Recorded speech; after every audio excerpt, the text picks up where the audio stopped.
Hello again, everybody. Thanks so much for stopping by and checking out the channel. If it's your first time here, I really appreciate it. Today, I wanted to showcase one of the display bases that I made. And along with that, these are some of the 3D play scenes from way back in the day from the Hasbro Kenner crossover.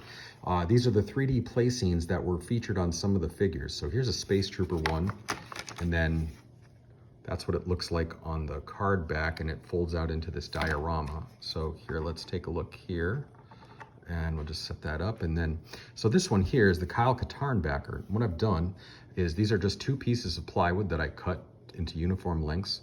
I then glued with some contact cement, some metal sheets that are magnetic, and then I papered over them with this kind of cool space themed paper that I got from one of the hobby stores, craft stores. It was about 50, 60 cents a piece for each piece of paper.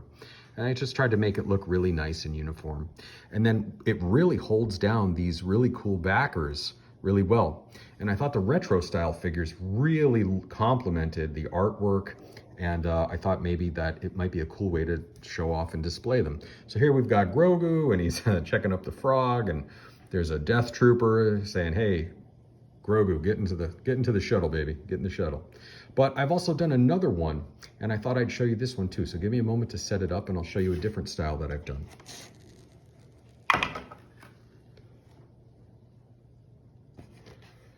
This one here is just a flat, or rather matte black type of finish. And as you can see, it looks great. It's the Mora Jade one from the same 3D Play Scene Expanded Universe set. And I've got a few figures here. We'll just pop them down so you can kind of see what we've got. Excuse my hands, please. Thank you. And here's really sort of a forest or crashed vehicle scene. I remember reading Heir to the Empire. I remember a scene similar to this. But here's, obviously Mando and Boba Fett and Black Chrysanthemum, and there's just something really kind of interesting and cool about the way the artwork and the retro figures all work together. It's really fun to have some newer figures from newer media to display in these vintage ways like this. So, here's a couple of really cool, easy options. They were only about $4 or $5 a piece to make.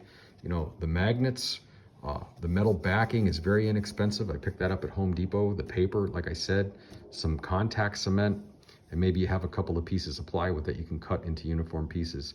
Very simple. I'm thinking probably, like I said, maybe $4 or $5. And then these backgrounds are really neat. I have the whole series of them, and they just fold out, and they collapse very easily on themselves. So maybe this gives you a cool display option. Maybe you've never thought of it before. I know that I've got a few other ideas for some play sets with these pop-up scenes. And the nice thing about it is you can switch it out. It only takes about 10 seconds to set up. So anyways, I hope you enjoyed it. Thanks so much.